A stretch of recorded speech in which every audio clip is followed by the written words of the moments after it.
নাই মানে উনি আমার কাছে কার্ড চেয়ে এলেন, আমি ওনার কার্ড নিয়ে এলাম।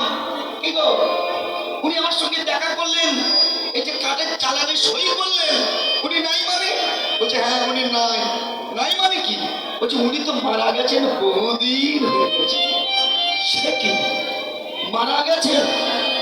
কিছুদিন আগে যে উনি আমার কাছে কার্ড চাইলেন। বলছে আপনি কি তাকে চিনতে পারবেন? বলছে হ্যাঁ, হাত ধরে তার মন্দিরে নিয়ে গেছেন। যখন গণেশ সাধুকে দেখালেন, উনি আছাড়ে খেয়ে পড়লেন মাটিতে। হায় হায়, এই মানুষটা 200-300 বছর আগে মারা গেছে, অথচ কেমন করে এই মানুষটা আমার কাছে গেল?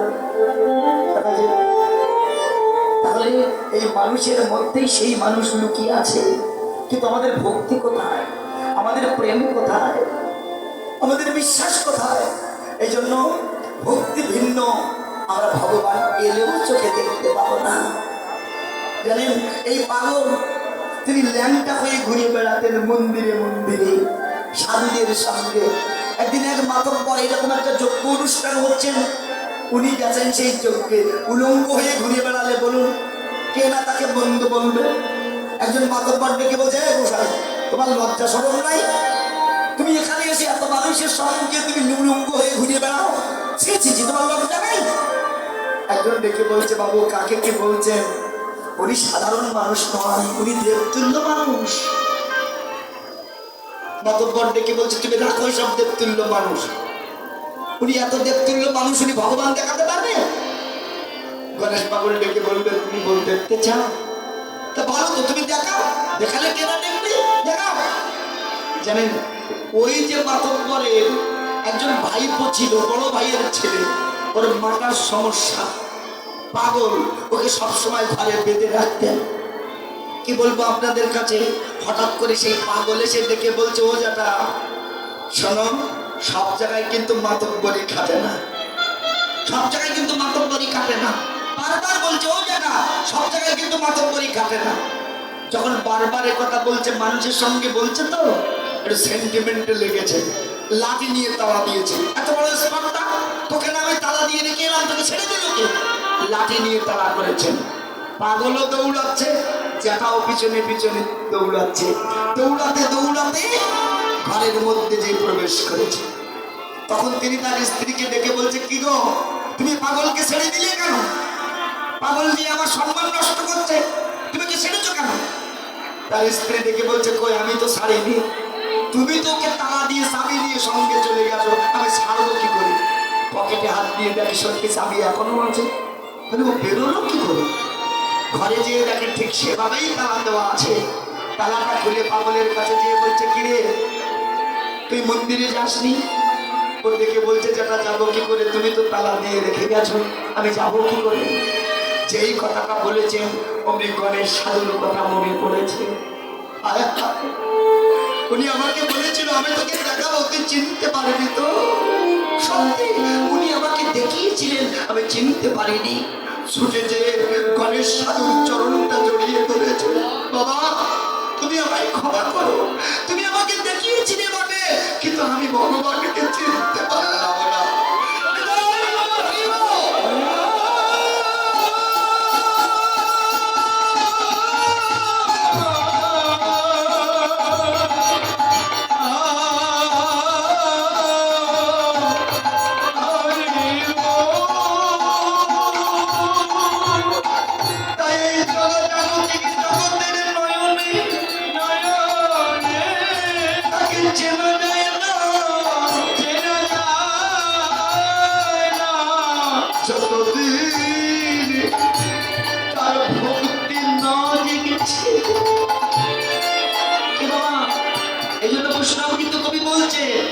কাউকে ঘেন্না করো না, যাকে পাবে তাকে আলিঙ্গন দাও, যাকে পাবে তাকে শ্রদ্ধা করো, ভক্তি করো, কারণ কার মধ্যে যে ঈশ্বর সত্তা জেগেছে এটা কেউ বলতে পারে না। দেখছেন, বলুন তো বাবা, সাধুগুরু বৈষ্ণব যারা আমাদের মতো ডিজাইন করে কি আসবে? তারা কাঙালের মতো, পাগলের মতো ভক্ত সঙ্গ করে বেড়ায়। আমরা তাদের চিনতে পারি না, বুঝতে পারি না, কিন্তু জানি না তার মধ্যে ঈশ্বর সত্তা জাগ্রত হয়েছে। তাই কাউকে বিচার করো না, তাহলে পাশে আমাকেই ঠকতে হবে। একজন গুরুদেব তার কাছে তার শিষ্য দিয়ে বলছে, গুরুদেব আমার পরশমণি পাওয়ার বড় স্বাদ, বলুন না কি করে পরশমণি পাবো।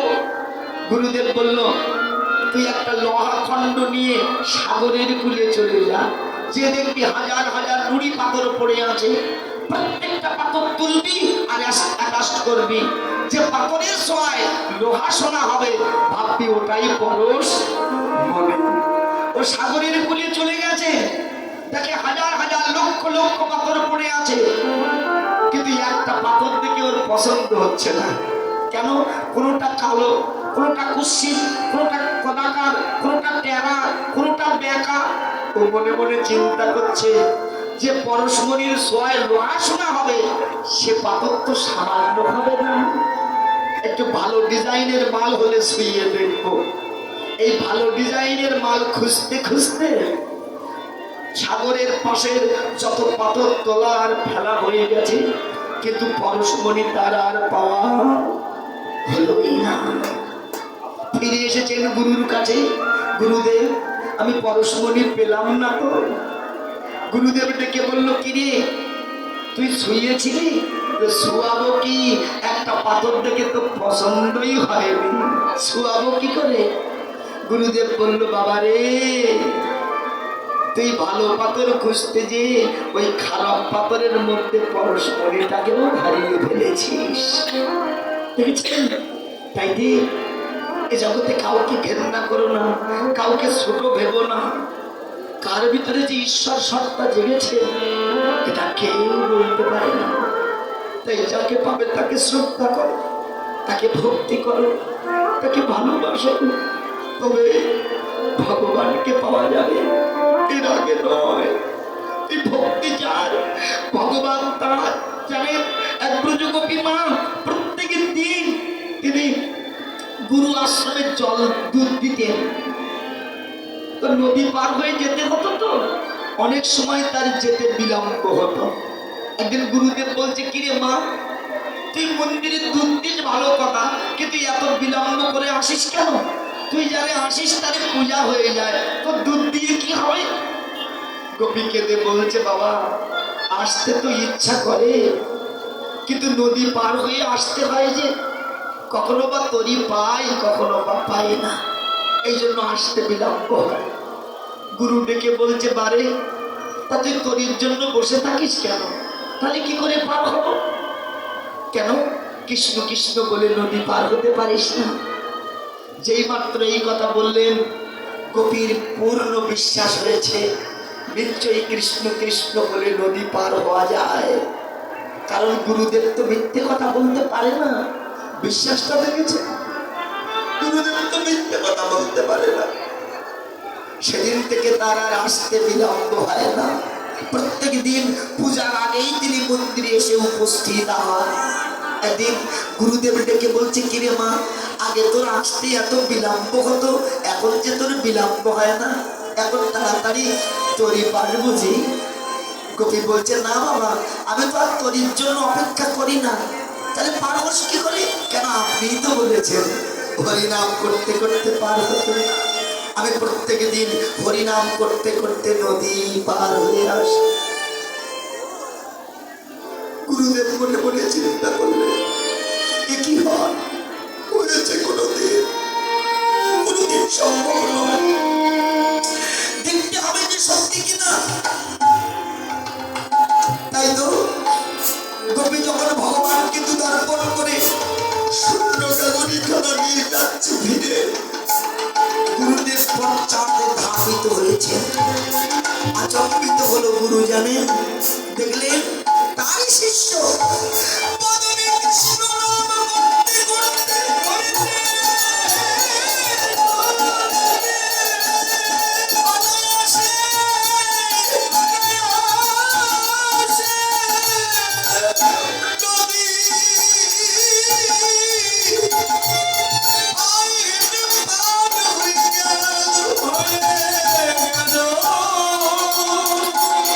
গুরুদেব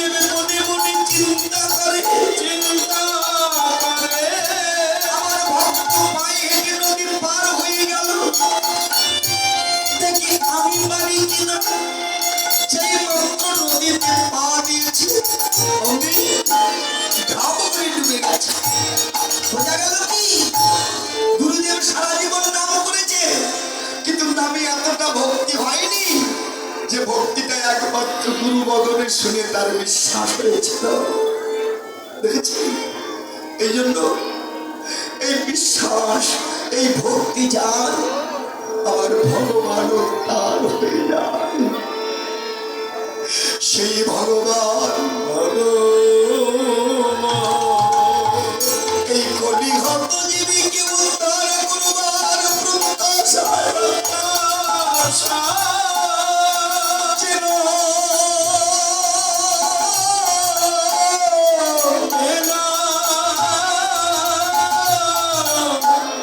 কোন যুগে কোন অবতারে যে ধন জগতে কখনো অর্পিত হয় নাই, যা ছিল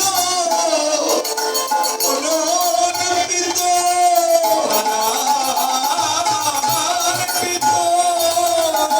সেই অনর্পিত ধন আজ জীবের দানে দানে ভগবান বিতরণ করেছে।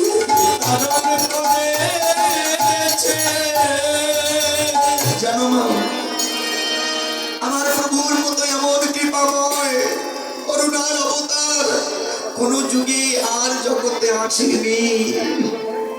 এমন কাঙাল হয়ে ভক্তের জন্য আর কোন ভগবান কাঁদে নেই। জানো মা, মহাপ্রভু এই জীবের জন্যই তিনি 1 বছরের জন্য ব্রত ধারণ করেছিলেন যে শ্রীবাসঙ্গরে তিনি হরি নাম সংকীর্তন করবেন। কেন জানেন? শুধু জীবকে উদ্ধার করবার জন্য। দিবারাত্র তিনি হরি নাম করতেন। মা শচী দেবী আমার প্রভুর পদপানে চেয়ে কত রজনী গড়েছেন। নববধূ বিষ্ণুপ্রিয়া মহাপ্রভুর পদপানে চেয়ে তিনি সারা রাত জেগে বসে থাকতেন, কখন আমার প্রভু ঘরে আসবে। মা, আপনি আমি পারতাম তো? কথাগুলো একটু মন দিয়ে শুনুন, কি অপূর্ব কথা। দেখুন, আমার প্রভু যা ভক্তের জন্য ত্যাগ করেছেন, কোন ভগবান এমন করে ত্যাগ করতে পারেননি কোন যুগে। যখন হরিনাম করে মহাপ্রভু ঘরে ফিরে আসতেন প্রভাতে, মা